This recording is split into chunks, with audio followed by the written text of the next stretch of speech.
Assalamualaikum warahmatullahi wabarakatuh. Perkenalkan, saya Masyela Bilkis Nabila dengan NPM 2508260094. Nah, di sini saya akan menjelaskan mengenai circadian rhythm pada blok basic endocrine and metabolism. Nah, pertama saya akan menjelaskan mengenai definisi dari ritme circadian. Nah, ritme ini adalah ritme biologis alami tubuh yang berlangsung selama kurang lebih 24 jam. Nah, dia tuh berfungsi sebagai jam biologis yang mengatur hampir seluruh aktivitas fisiologis tubuh. Nah, kata ini diambil dari kata circadian yang berasal dari bahasa Latin, yaitu circa yang berarti sekitar dan diam yang berarti hari, sehingga secara harfiah berarti sekitar 1 hari. Nah, ritme ini akan terbentuk secara alami di dalam tubuh dan akan terus berjalan meskipun tanpa adanya rangsangan dari luar maupun tetap dipengaruhi oleh faktor lingkungan, terutama siklus terang maupun gelap. Nah, ritme sirkadi ini berperan dalam mengatur berbagai fungsi tubuh seperti siklus tidur dan bangun, suhu tubuh, sekresi hormon, metabolisme, lalu tekanan darah, sistem imun, hingga fungsi kognitif dan performa fisik. Nah, dengan adanya ritme ini, tubuh akan mengetahui kapan di waktu yang tepat untuk beristirahat, kapan harus beraktivitas aktif, kapan harus hormon itu harus diproduksi, dan kapan metabolisme bekerja secara optimal. Nah, oleh karena itu, ritme sirkadian ini merupakan salah satu mekanisme yang merupakan penting dalam mempertahankan homeostatis tubuh. Nah, selanjutnya saya akan menjelaskan mengenai pusat pengatur ritme sirkadian. Pengatur ritme sirkadian ini dilakukan oleh suatu sistem yang dikenal sebagai biological clock atau jam biologis. Nah, sistem ini terdiri atas master clock yang berada di otak dan peripheral clocks yang terdapat di hampir seluruh organ tubuh. Pusat pengatur utama ritme ini adalah suprachiasmatic nucleus atau SCN yang terletak di bagian anterior hipotalamus, tepat di atas persilangan saraf optik atau optic chiasm.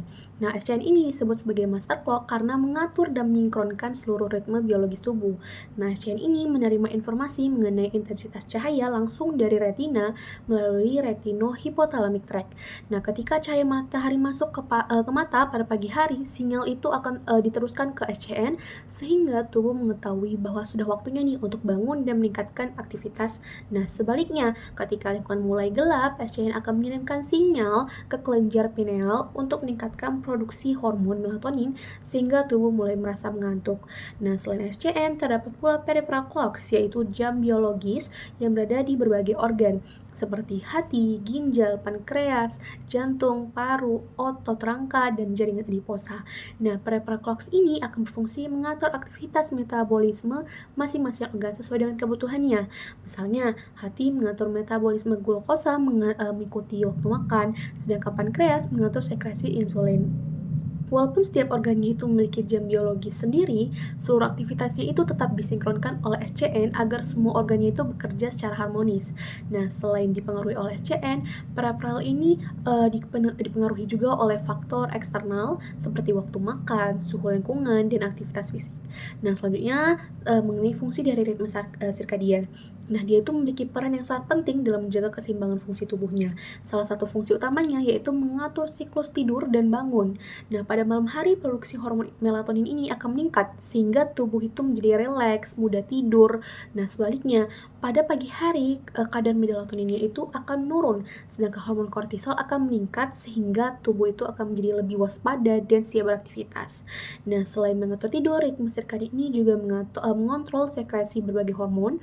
Hormon melatonin diproduksi terutama pada malam hari, sedangkan kortisol mencapai kadar tertingginya pada pagi hari untuk membantu meningkatkan energi dan kewaspadaan.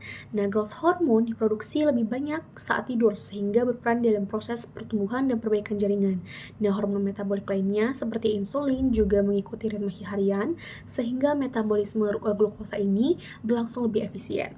Nah, ritme sirkadian ini juga mengatur suhu tubuh yang secara normal mengalami fluktuasi sepanjang hari. Suhu tubuh biasanya paling rendah menjelang dini hari, kemudian meningkat secara bertahap hingga mencapai puncaknya pada sore atau awal malam hari. Nah, perubahan suhu ini akan membantu mengoptimalkan berbagai proses metabolisme. Fungsi lainnya yaitu mengatur tekanan darah, lalu pada individu sehat tekanan darah akan menurun sekitar 10-20% saat tidur malam hari atau nocturnal dipping. Dia meningkat kembali menjelang pagi hari agar tubuh siap melakukan aktivitas. Nah, gangguan pola ini diketahui berhubungan dengan peningkatan risiko penyakit kardiovaskular Selain itu, ritme sirkadian ini mempengaruhi sistem imun, di mana aktivitas beberapa sel imun akan meningkat pada malam hari untuk mendukung proses perbaikan jaringan dan melawan infeksi. Nah, ritme ini akan mengatur metabolisme glukosa dan lemak sehingga tubuh lebih sensitif terhadap insulin pada pagi hari hingga siang hari dibandingkan malam hari. Oleh karena itu, konsumsi makanan dalam jumlah yang besar pada malam hari lebih mudah menyebabkan penumpukan lemak. Nah, ritme sirkadian ini juga berpengaruh terhadap performa fisik dan fungsi kognitif seperti konsentrasi, daya ingat, koordinasi, kekuatan otot, serta kecepatan reaksi. Nah, selanjutnya saya akan membahas mengenai Zeitgeber, pemicu ritme dari sirkadian. Nah, walaupun ritme sirkadian ini berasal dari dalam tubuh, ritme tersebut harus disesuaikan dengan lingkungan melalui faktor-faktor eksternal yang disebut Zeitgeber, yang berarti pemberi waktu. Nah, Zeitgeber ini paling penting adalah cahaya, paparan cahaya, terutama cahaya matahari pada pagi hari. Nah, yang akan menghambat produksi melatonin dan mengaktifkan SCN, sehingga tubuh akan mengetahui bahwa waktunya nih udah bangun dan beraktivitas. Nah, selain cahaya, siklus tidur yang teratur juga membantu untuk mempertahankan ritme sirkadian agar tetap stabil. Nah, waktu malam merupakan zat giber penting bagi organ metabolik seperti hati dan pankreas. Nah, sedangkan aktivitas fisik membantu menyelaraskan ritme metabolisme tubuh. Lalu faktor lain seperti interaksi sosial dan lingkungan kerja juga berperan dalam menjaga sinkronisasi jam biologis. Nah, selanjutnya mengenai pembahasan proses molekular. Nah, pada tingkat sel, ritme sirkadian ini diatur oleh mekanisme molekular yang melibatkan beberapa clocks gens, yaitu clocks, bimel-1, period, dan cryptochrome. Dan protein clock dan bimol-1 itu akan berikatan dan mengaktifkan transkripsi gen PAR dan CRY setelah protein PAR dan CRY itu terbentuk dalam jumlah yang cukup.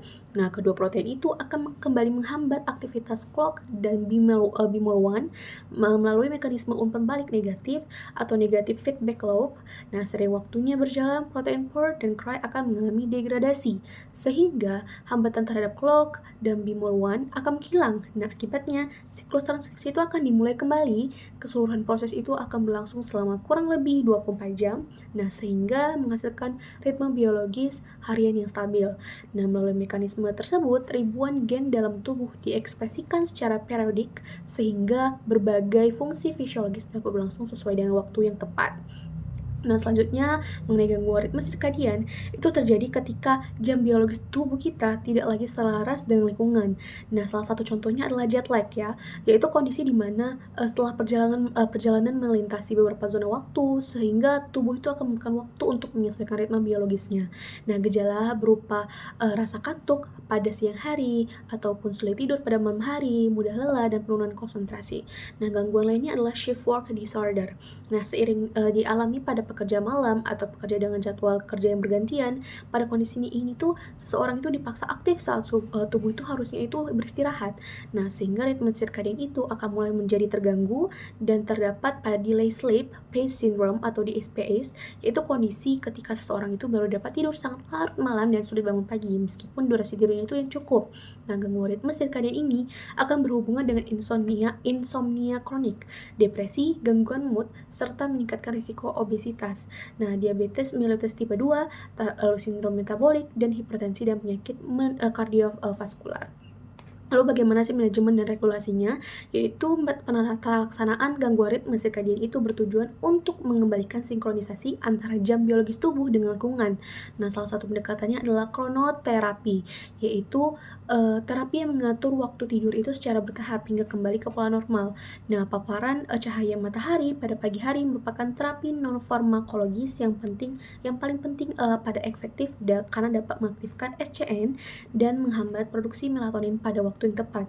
Nah, sebaliknya paparan cahaya terang atau cahaya biru dari layar telepon genggam, tablet maupun komputer sebaiknya dihindari sekitar 1-2 jam sebelum tidur. Nah, karena dapat menghambat produksi melatonin dan menunda waktu tidur. Nah, menjaga jadwal tidur yang teratur, yaitu tidur dan bangun pada waktu yang sama setiap hari, juga sangat penting untuk mempertahankan kestabilan ritme sirkadian. Selain itu, pola makan yang konsisten dan aktivitas fisik yang dilakukan secara teratur yang membantu menyelaraskan ritme metabolisme pada tubuh. Pada kondisi tertentu, seperti jet lag atau delay sleep phase syndrome, dokter dapat memberikan melatonin eksogen sebagai terapi tambahan. Pemberian melatonin harus dilakukan pada waktu yang tepat agar efektif dalam mengembalikan ritme sirkadian dan sebaliknya digunakan sesuai indikasi medis. Nah, kesimpulannya adalah ritme sirkadian itu merupakan sistem pengatur waktu biologis tubuh yang berlangsung sekitar 24 jam dan itu akan berperan penting dalam menjaga homeostatis pada tubuh. Nah, sistem ini akan dikendalikan oleh suprachiasmatic nucleus atau SCN, nah sebagai master clock yang bekerjasama dengan peripheral clocks di berbagai organ. Nah, ritme sirkadian ini akan mengatur tidur, sekresi hormon, metabolisme, tekanan darah, suhu tubuh, sistem imun, serta performa fisik dan kognitif. Nah, sinkronisasi ritme ini akan dipengaruhi oleh faktor eksternal terutama cahaya melalui mekanisme molekular yang melibatkan gen clock, BMOL1, PAR, dan Cry. Nah, gangguan ritme ini akan menyebabkan berbagai masalah kesehatan sehingga menjaga pola tidur yang teratur, paparan cahaya yang sesuai, pola makan yang konsisten, serta gaya hidup sehat merupakan langkah penting untuk kita mempertahankan nih fungsi ritme sirkadian yang optimal. Baik, segitu saja penjelasan dari saya. Sekian, kurang lebihnya mohon maaf. Assalamualaikum warahmatullahi wabarakatuh.